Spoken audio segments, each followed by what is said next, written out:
and he said the guys who prepared the meal, Right.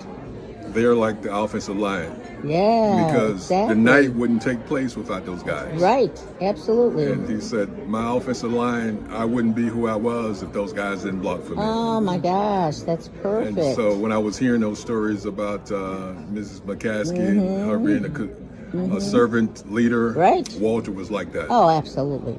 Absolutely. And that's what makes the Bears so special. Oh my gosh. I think we were just a group of guys that came together at a point in time that really loved the game and really loved each other. We had so much passion for the game and so much pride in what we did. Oh my And I God. said, I gotta get there. I'm gonna play football. Yeah. And my whole focus was to play for the Bears. Wow. And then when I get here, amazing. Walter was here. And, Yeah. Oh my gosh. and it was like a dream come true. Next is Virginia McCaskey.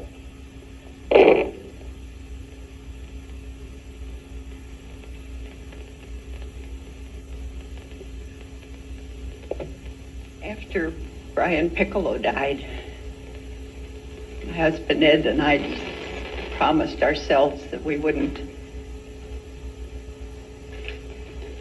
be so personally involved with any of the players. And we were able to follow that resolve until Walter Payton came into our lives.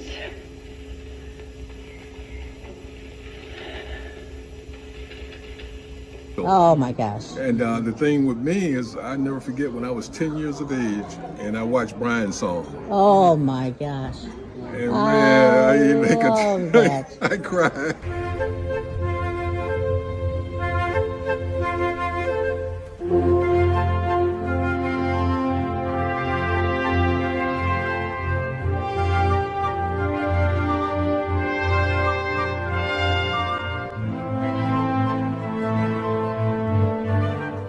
It looks like he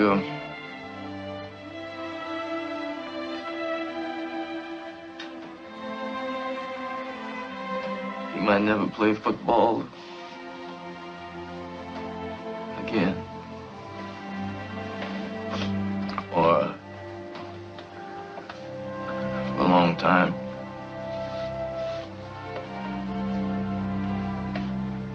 And I think we should dedicate ourselves to give our maximum effort to win this game.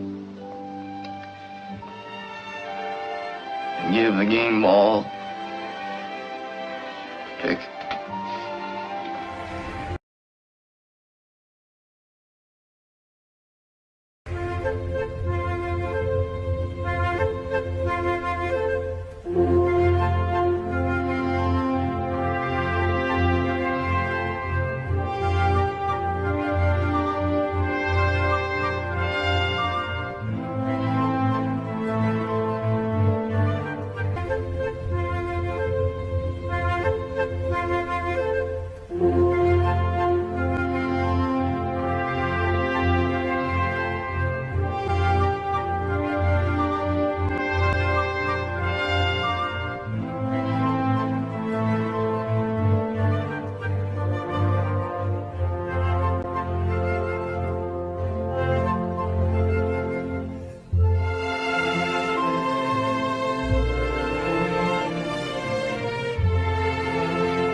Gail Eugene Sayers was one of 3 sons raised by Roger Winfield Sayers and Bernice Ross. He attended the University of Kansas and with 4,000 all-purpose yards was named the Kansas Comet, but football was not a means to an end. I went to college not as an athletic student, but a student athlete. He was selected by the Chicago Bears as the 4th overall pick in the 1965 draft by owner GM, and head coach Papa Bear. And I want to give a special thanks to George Halas.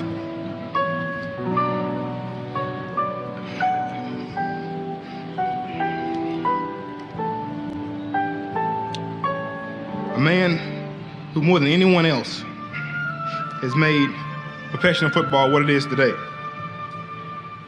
There's not much you can say about someone who's become a legend in his own lifetime, but I want to try. Mr. Halas is one of those rare individuals who is not content with things as they are, but sees things as they could be and works to make things better. As a rookie, he exploded with an NFL record 22 touchdowns, capped off in December on a muddy Wrigley Field with 6 touchdowns.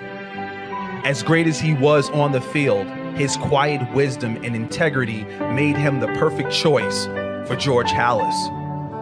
Halas chose Gayle to become the first African-American ever in the NFL history to room with a white player in 1967, Brian Piccolo. They were completely opposites who found themselves to be best friends through football. A true story that captured America's ideal of coming together in Brian's song. They became great friends, and it was Gayle at Brian's bedside when he tragically passed away before the season started, a sober part of life's journey. Reaching this point, however, is not as important as striving to get here. This is true in all professions, in all life's activities. There are doctors, lawyers, school teachers, plumbers, all who strive to do the very best to their abilities. We hear a lot today about how the American people have lost their dedication to excellence. I don't believe that is true. Each of us excels at different things, sometimes in areas that are only a hobby, more often in our life's vocation. The most important thing, however, is to strive to do our very best.